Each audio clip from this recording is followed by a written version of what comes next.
Hello, welcome back to the channel, and this is a channel where we give you reviews, don't do unboxings, but we might do a few playthroughs. Today we're going to be talking about a very small card game. We're going to be talking about Star Realms, and in this game you'll be facing off against one opponent. You will be building your deck full of ships, trying to blow the living shit out of the person opposite you. That will hopefully allow you to win the game. So in this video we're going to be giving you a very brief overview of the rules. We're telling you what we do like, what we don't like. Then we'll come back and tell you whether or not Star Realms is worth your time and bother today and in the future. So remember, if you're new here, then please consider subscribing to this channel, hit the like button and all that YouTube bullshit. See you after this.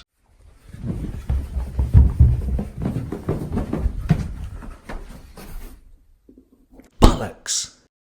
So, Star Realms. How'd you play this game?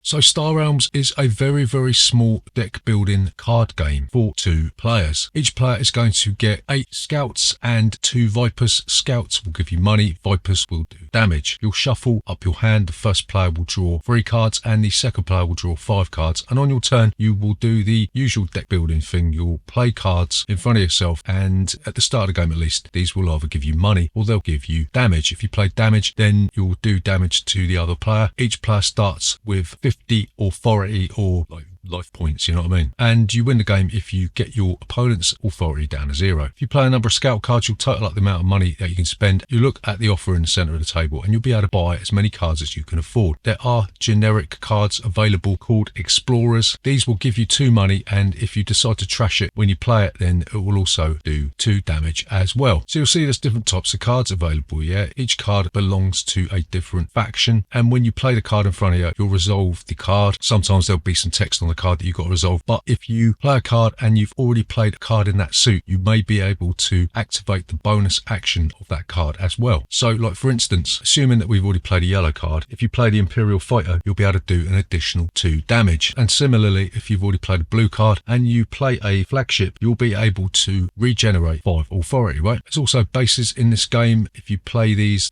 will sit in front of you and you'll activate them on your turn, and these will give you like a persistent bonus until they're destroyed by your opponent. Once you've ended your turn, you'll stick everything in your discard pile and then you'll draw back up to 5 cards, right? So that is basically it. You're going to keep on going back and forth. You're going to be building up your deck, playing cards that will do enough damage to destroy your opponent. And if you do that, then you'll be the winner of Star Realms.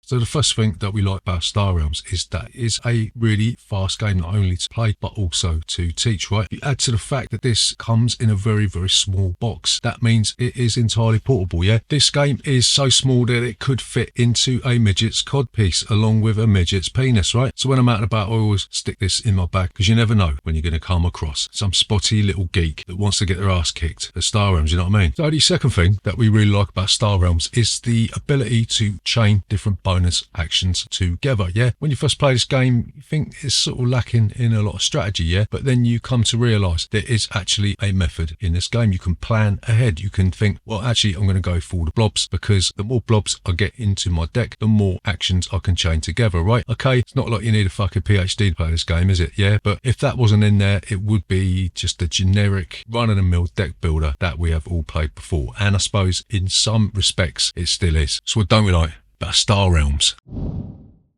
So the first thing that we don't like about Star Realms, and I suppose we sort of alluded to it in the previous segment, yeah, and that is that it doesn't do anything that much differently from other deck builders like Dominion and Marvel Legendary, you know what I mean? I suppose really the only thing that differentiates this from other deck builders is the fact that you've got the bonus actions, and I suppose also the bases as well, but we've seen that in many of the umpteen Dominion boxes as well, yeah? So yeah, it's a little bit disappointing that there isn't really that much different in here. That doesn't make the game shit, does it? It's still a fun little game, but I suppose you're going to have to sort of dig deep into some of the expansions to get a little bit more longevity out of this one. So the second thing that we don't like about Star Realms is that I've found it hard to negate the more often than not devastating end game, just because the cards that I want to come out of my deck didn't come out yet. I was just left with some of those shitty scouts that I didn't have time to get out of my deck, yeah? If you're unlucky enough to take the second to last turn in this game and you maybe get down to like less than 10 authority, then the chances are you ain't going to survive the next round and you know that you've already lost. and there's not really anything you can do about it. There's no sort of method of defense there, yeah? See, I've seen this game end when you've got like 20 or 40, yeah? Some people just manage to get the right cards in their hand in the right order. They shuffle their deck into the right order so that those cards come out and destroy, yeah? And that can be a little bit frustrating. So to summarise, is Star Realms still worth your time and bother today and in the future? And we're going to say maybe, maybe not. Star Realms is simple enough, small enough and dumb enough to occupy a gap in the ever-expanding deck building cesspit. It doesn't do anything radical, but it's still a compelling little game that is fun for a short while. The main draw for me is the package size, and for a lot of people to watch this channel, it's probably my package size. One deck of cards that you can take anywhere. Had it been any more cumbersome, I probably wouldn't have bothered, but instead I've probably played more games of Star Realms than I care to admit on camera, yeah? So there you go, that's Star Realms. Remember, if you're new here, please consider subscribing to this channel, hit the like button and all that YouTube bullshit. See you next time.